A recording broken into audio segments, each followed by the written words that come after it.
आचार्य प्रशांत जी की किताब truth without apologies के एक बहुत ही दिलचस्प अध्याय पर बात करेंगे। हाँ, अध्याय 5 your life is the mirror, यानी आपका जीवन ही दर्पण है। कई बार ऐसा होता ना कि दिन खत्म होने पर बिस्तर पे गिरते ही लगता है कि शरीर पूरी तरह टूट चुका है, एकदम चूर चूर। हाँ, बहुत आम बात है ये आज के समय में। पर अगर कोई पूछ ले कि आज ऐसा क्या पहाड़ तोड़ दिया, तो हमारे पास कोई जवाब ही नहीं होता। मतलब कोई बहुत बड़ा आविष्कार तो नहीं किया ना हमने। बिल्कुल नहीं, बस लैपटॉप के सामने बैठे होंगे या कुछ मीटिंग्स अटेंड की होंगी। वही तो, फोन स्क्रॉल किया, थोड़ा काम किया और फिर भी दिमाग ऐसा लगता है जैसे किसी ने उसे पूरी तरह निचोड़ लिया हो। हम सब अपनी जिंदगी में हर पल इस थकावट को महसूस कर रहे हैं। ऐसा लगता है कि हम एक अनथीन रेस में भाग रहे हैं, पर फिनिश लाइन कहीं है ही नहीं। एकदम सही कहा। और हमारा मकसद सिर्फ कुछ भारी भरकम दार्शनिक बातें करना नहीं है। हम ये समझना चाहते हैं कि आखिर हम अपनी पूरी जिंदगी इन व्यर्थ की भागदौड़ में क्यों बिता देते हैं। और कैसे हम उस शोर को शांत कर सकते हैं। हाँ, जिसे किताब नग्न जागरूकता या नेकेड अवेयरनेस कहती है, उसके इस्तेमाल से हम सच में देख सकते हैं कि हमारे आसपास चल क्या रहा है। पर इस किताब के साथ सबसे बड़ी बात यह है कि ये कोई दिलासा नहीं देती। मतलब ये कोई आम सेल्फ हेल्प किताब नहीं है। बिल्कुल नहीं। ये कोई ऐसी सामग्री नहीं है जो कंधे पे हाथ रखकर कहे कि सब ठीक हो जाएगा। इसके उलट ये एक बहुत ही निर्मम आईना है जो सीधा सच दिखाता है। हाँ, ये हमारी उस दिनचर्या को चुनौती देती है जिसे हमने बहुत मेहनत से एक सुरक्षित किले की तरह बनाया हुआ है। हम अक्सर मानते हैं कि हम बहुत प्रोडक्टिव हो रहे हैं, कि हम लगातार काम कर रहे हैं, हमेशा बिजी हैं। सही कहा। लेकिन किताब इस बात पर जोर देती है कि हमारी ये व्यस्तता कोई उपलब्धि नहीं है, बल्कि ये एक बहुत बड़ा भटकाव है, एक तरह का डिस्ट्रैक्शन। हाँ, ये सोचने पर मजबूर करती है कि जो जिंदगी हम जी रहे हैं, क्या वो वाकई होश में जी जा रही है या हम बस आदतों और मजबूरियों के एक जाल में फंसे हुए हैं। और यहीं से ना किताब एक बहुत ही तीखा प्रहार करती है। लेखक इसे फ्यूरियस हेस्ट या एक अंधी भाग दौड़ कहते हैं। बिल्कुल, एक अंधी भागदौड़ जिसमें हम पूरी तरह से डूबे हुए हैं। उनका कहना है कि हम विचलनों में इतना खो गए हैं कि हम एक अजीब सी सुस्त बोरियत से घिर गए हैं। मैं सोच रही थी, अगर इसे आज के तकनीकी युग के चश्मे से देखा जाए तो ये कैसा दिखेगा?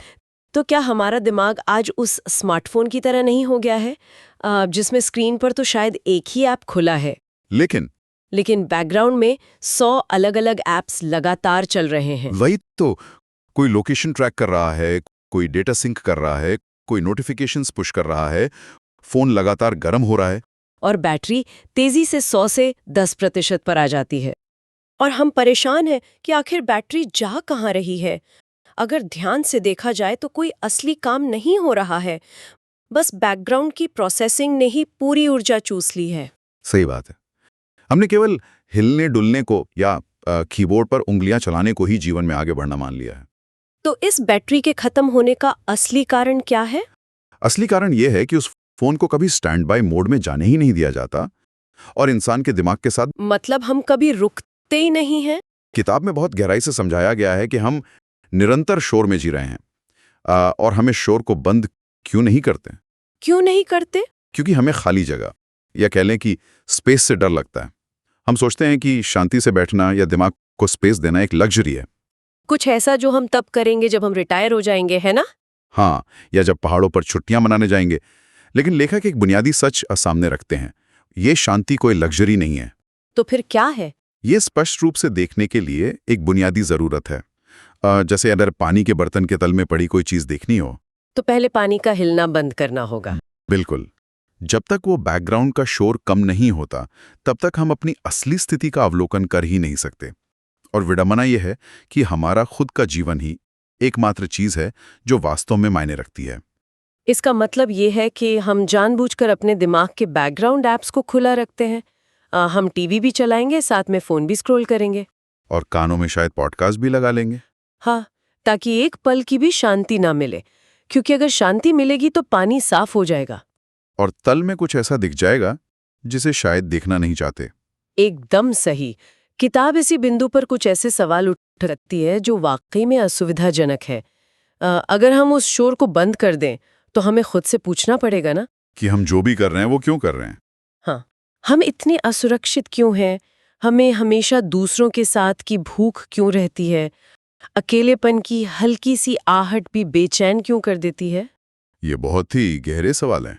और किताब पूछती है कि भविष्य केवल आशा और भय का एक सीसॉ क्यों बना हुआ है? और एक सवाल जो मुझे बहुत चुभा, क्या हमने कभी सच में प्रेम किया है? ये सवाल इसलिए चुभते हैं क्योंकि ये सीधे हमारी उन कमजोरियों पर वार करते हैं जिन्हें हम व्यस्तता के नाम पर छुपाते हैं। अकेलेपन की घबराहट को ही ले लीजिए। हाँ, वो तो सबसे बड़ी समस्या है।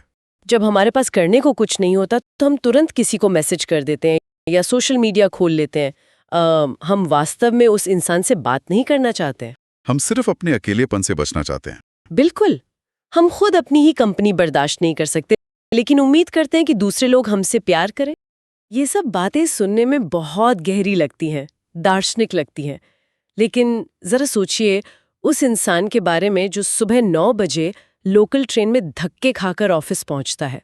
आम नौकरी पेशा इंसान। हाँ, शाम 7 बजे तक टॉक्सिक बॉस की डांट सुनता है, घर आते आते रात हो जाती है, अब अगले हफ्ते उसे कार की ईएमआई भरनी है, बच्चों की स्कूल फीस देनी है। तो उस इंसान के पास बैठकर अपने अकेलेपन की प्रकृति और इस नग्न जागरूकता के बारे में सोचने का टाइम कहाँ है? क्या ये सब सिर्फ उनके लिए नहीं है जिनके पास बहुत सारा खाली समय है? ये उलझन बहुत आम है और लेखक ने इसका सीधा जवाब दिया है। उन्होंने स्पष्ट किया है कि ये कोई अमूर्त दार्शनिक पहेलियां नहीं हैं। मतलब ये सिर्फ फिलॉसफी नहीं है? नहीं, ये बेहद जरूरी और ठोस सवाल हैं जो उस 9 से 5 की नौकरी करने वाले इंसान के रोजमर्रा के जीवन से ही रिस रहे हैं। जैसे आपने ईएमआई और बॉस की बात की। हाँ, जो कि एक बहुत बड़ी सच्चाई है। वो इंसान वो ईएमआई क्यों भर रहा है? शायद उसने कोई ऐसी बड़ी गाड़ी खरीदी है जिसकी उसे जरूरत ही नहीं थी, सिर्फ समाज में अपना रुतबा। अरे, ये तो सोचने वाली बात है। और वो उस बॉस की डांट क्यों सुन रहा है? क्योंकि उसे कल का डर है। किताब में जिस आशा और भय के सीसॉ का जिक्र है, वो यही तो है। मतलब वो उम्मीद और डर के बीच झूल रहा है। बिल्कुल, वो इंसान इस आशा में घुट-घुट कर जी रहा है कि किसी दिन उसका प्रमोशन होगा और सब ठीक हो जाएगा, और इस डर में जी रहा है कि अगर नौकरी छोड़ी तो समाज क्या कहेगा। और ईएमआई बाउंस हो जाएगी, वो अलग। हाँ, तो इस सीसॉ ने ही उसके पूरे जीवन को जकड़ रखा है। इसलिए ये सवाल दार्शनिक नहीं है, ये सवाल ही तय कर रहे हैं कि वो इंसान रोज सुबह उठकर कौन सी ट्रेन पकड़ रहा है और अपनी जिंदगी के कीमती घंटे कहाँ झोंक रहा है। तो ये सीसॉ हमारे रोज के फैसलों को ड्राइव कर रहा है। बिल्कुल ड्राइव कर रहा है। हम हवा में लटके हुए हैं, कभी डर की तरफ झुकते हैं, कभी उम्मीद की तरफ, और इस चक्कर में हमारी जिंदगी खराब हो रही है। अब यहाँ एक बहुत ही दिलचस्प मोड़ आता है। वो क्या? अगर ये सवाल इतने ही जरूरी हैं, अगर ये सीसॉ हमें इतनी तकलीफ दे रहा है, तो हम इससे उतर क्यों नहीं जाते? हम क्यों इसी धर्रे को अपनी नियति मान लेते हैं? इसके पीछे एक बहुत बड़ा कारण है। किताब कहती है कि हमने जीवन को समाज के चश्मे से या उधार लिए गए मूल्यों से नापना शुरू कर दिया है। Borrowed values. इसे मैं ऐसे सोच रही थी जैसे किसी और के प्रिस्क्रिप्शन वाले चश्मे पहनकर दुनिया देखना। मान लीजिए किसी को पास का नहीं दिखता और आपने उसका चश्मा पहन लिया, जबकि आपकी आंखें बिल्कुल ठीक हैं। हाँ, अब आप दुनिया देखेंगे तो सब कुछ धुंधला दिखेगा ना। आंखों में पानी आएगा, भयंकर सिर दर्द होगा, आप दरवाजे से टकराएंगे। और मजाक की बात यह है कि उस चश्मे को उतारने के बजाय हम उस सिरदर्द को नॉर्मल मान लेते हैं।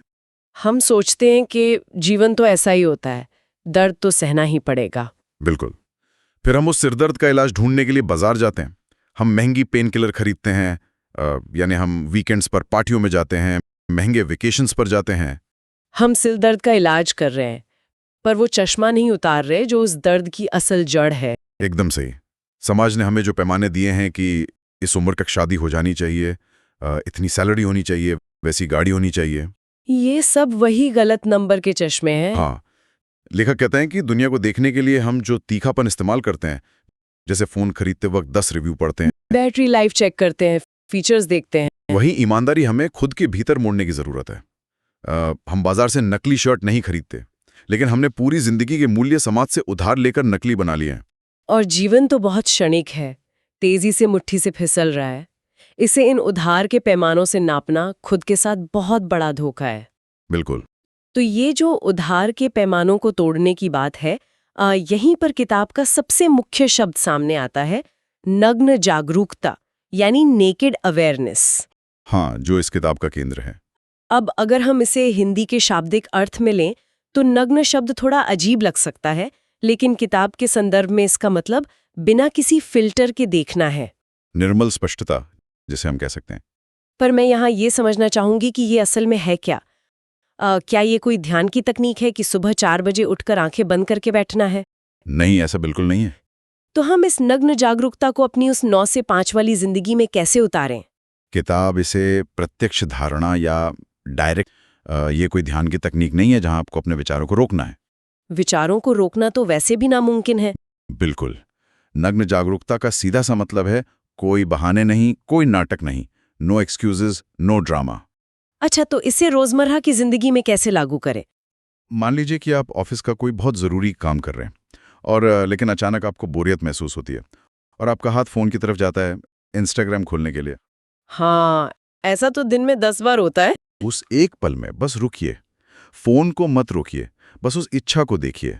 खुद को जज मत कीजिए कि अरे मैं कितना बुरा हूं, मैं काम पे फोकस नहीं कर पा रहा। क्योंकि जजमेंट भी तो एक फिल्टर ही है। बिल्कुल। बस ये देखिए कि मुझे अभी एक बोरियत महसूस हुई और मैं उस बोरियत से बचने के लिए स्क्रीन में छुपने जा रहा हूँ। बिना किसी बहाने के उस पल को पूरी ईमानदारी से देखना। हाँ, कि मैं किस चीज़ से भाग रहा हूँ। बस यही देखना नग्न जागरूकता है। मतलब हम अक्सर खुद से जो झूठ बोलते हैं उन्हें पकड़ना।